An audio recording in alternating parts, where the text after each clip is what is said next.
శ్రీకృష్ణ పరబ్రహ్మణే నమః. శ్రీగురుభ్యో నమః. శ్రీమాత్రే నమః. శ్రీగణేశాయ నమః.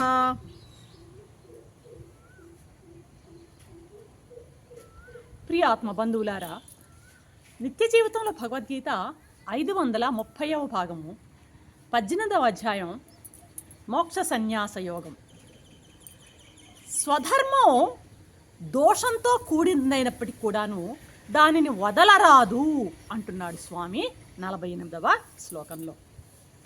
సహజం కర్మ కౌంతేయ సదోషమపి నత్యజేత్ సర్వారంభా హి దోషేణ ధూమేనాగ్నిరివావృతాః అంటున్నారు స్వామి. కుంతి కుమార, సహజ కర్మలలో దోషం ఉన్నప్పటికీ,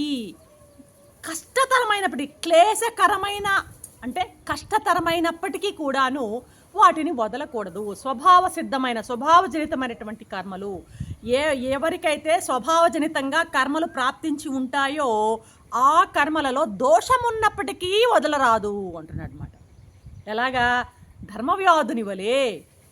ఇప్పుడు మాంస విక్రయం ఒక రకంగా తక్కువ కర్మే అది. అయితే ఆ వ్యాధుడు దానిని సహజ ప్రాప్త కర్మగా భావించి నేర్పుతో ఓర్పుతో వహించి ఆ కర్మల్ని చేశాడు. ఫలితంగా ఏమైంది? కౌశిక బ్రాహ్మణుడికే అతను గురువయ్యాడు. మరి పాపం వ్యాధుడు ఆ పెద్ద పెద్ద ఉద్యోగాల కోసం ప్రయత్నించక, కాలం వృధా చేయక ఆయన స్వభావజనితమైన స్వకర్మలోనే ఆయన ధర్మపీఠాన్ని అధిష్ఠించాడు. ఫలితంగా ఏమైంది? వ్యాధుడు కాస్త ధర్మవ్యాధుడు అనేటువంటి చిరస్థాయిగా ఆయన నిలిచిపోయాడు ఆధ్యాత్మిక జగత్తులో. నేను అబద్ధమాడను, నేను స్వయంగా నేను మాంసం తినను. చూడండి, ఆయన మాంసం తినడు. తల్లిదండ్రులను సేవిస్తాను, అతిథి అభ్యాగతులను ఆదరిస్తాను, యథాశక్తి నేను దాన ధర్మాలని చేస్తాను అంటూ కౌశికునికే ధర్మబోధ చేశాడు ధర్మవ్యాధుడు అనమాట. తన సంగతి అంతా చెప్తాడు. కౌశికుడు ఆయన శిష్యుడు అయిపోయాడు చివరికి అనమాట. ప్రపంచంలో మామూలుగా నిర్దోషమయమైన వస్తువు, దోషము లేనటువంటి వస్తువు ఏది ఉండదు.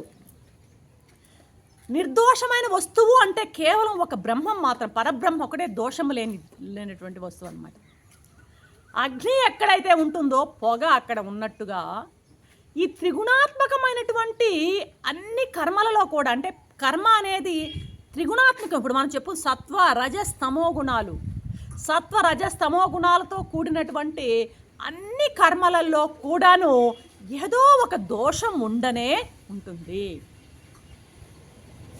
ఇది స్వామి ఇక్కడ చెప్తుందన్నమాట. సహజం కర్మ కౌంతేయ సదోషమపి నత్యజేత్. కాబట్టి కర్మలు, దోషం లేనటువంటి కర్మలు, త్రిగుణాత్మకమైనటువంటి కర్మలలో దోషం లేకుండా ఉండదు.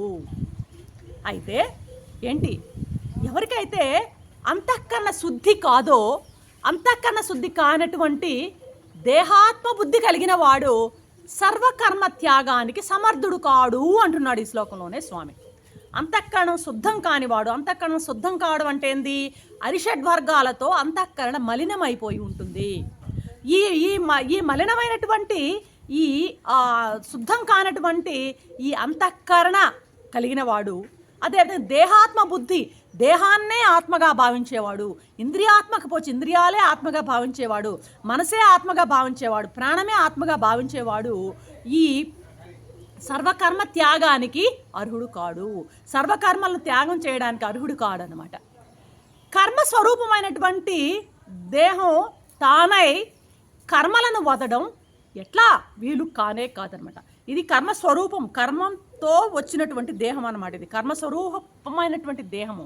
మరి కర్మ వలనే మనం చేసుకున్న ప్రారబ్ధం తీరడం కొరకు ఏర్పడినటువంటి దేహం అనమాట. ఇది కర్మస్వరూపమైన దేహం అనమాట. ఇది మరి కర్మస్వరూపమైన ఇటువంటి దేహాన్ని పొంది మరి కర్మల్ని ఎట్లా వదులుతాము? ఇది స్వామి యొక్క ప్రశ్న. అర్థమైందా? మనం రివాల్వింగ్ ఏది మన భూమి తిరిగే తన చుట్టూ తాను తిరుగుతూ సూర్యుని చుట్టూ తిరిగేటువంటి భూమి మీద కూర్చున్నాం. మనం తిరగకుండా ఉండాలంటే ఉంటామా? ఉండలేము. కాబట్టి కర్మస్వరూపమైన దేహాన్ని పట్టుకొచ్చాం, కర్మలు చేయాల్సిందే. కాబట్టి మరి భూమి మీద మేము తిరగకుండా అంటే సూర్యుడి మీద పోవాల్సిందే మనం అనమాట. అది కాబట్టి ఎవరైతే ఈ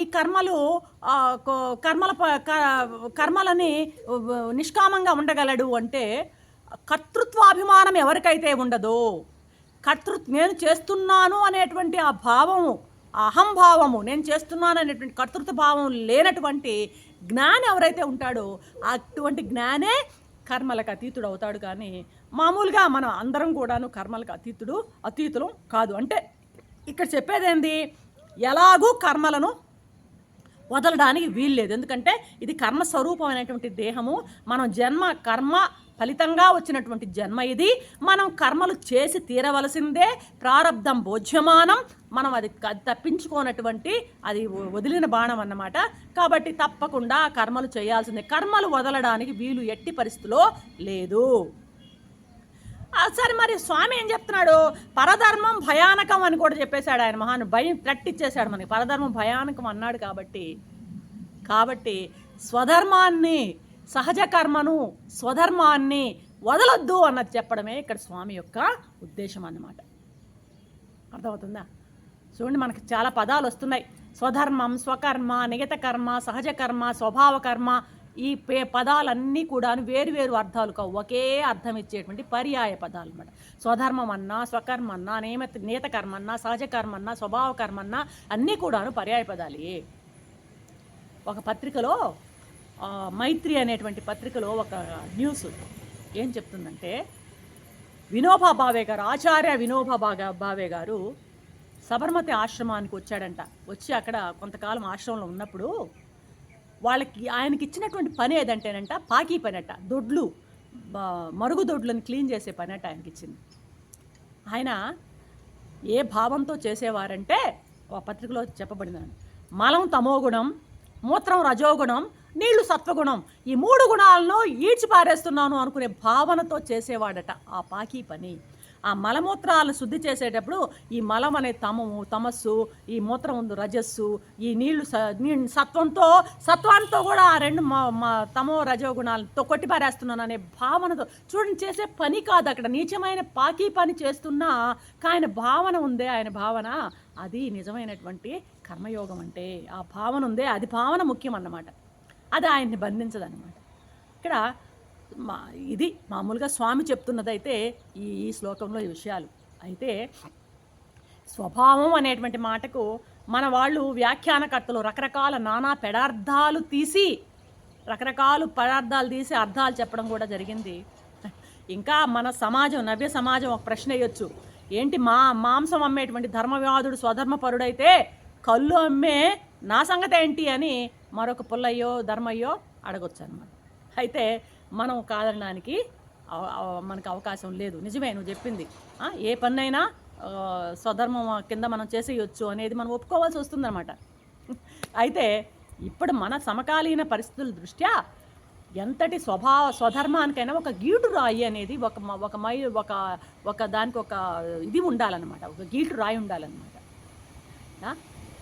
ఆ గీటు రాయిగా మనం ఏమని చెప్పుకోవచ్చు, స్వధర్మం ఎంతదైనా సత్కర్మ అయి ఉంటే మంచిది అన్నది మన అమెండ్మెంట్గా మనం దాన్ని ఆలోచించుకోవచ్చు. సరే, రేపటి ఎపిసోడ్లో మరొక అంశంతో మీ ముందుంటాను. అంతవరకు సెలవు. సర్వం శ్రీకృష్ణ చరణ అరవిందార్పణం. ఓం శాంతి శాంతి శాంతి.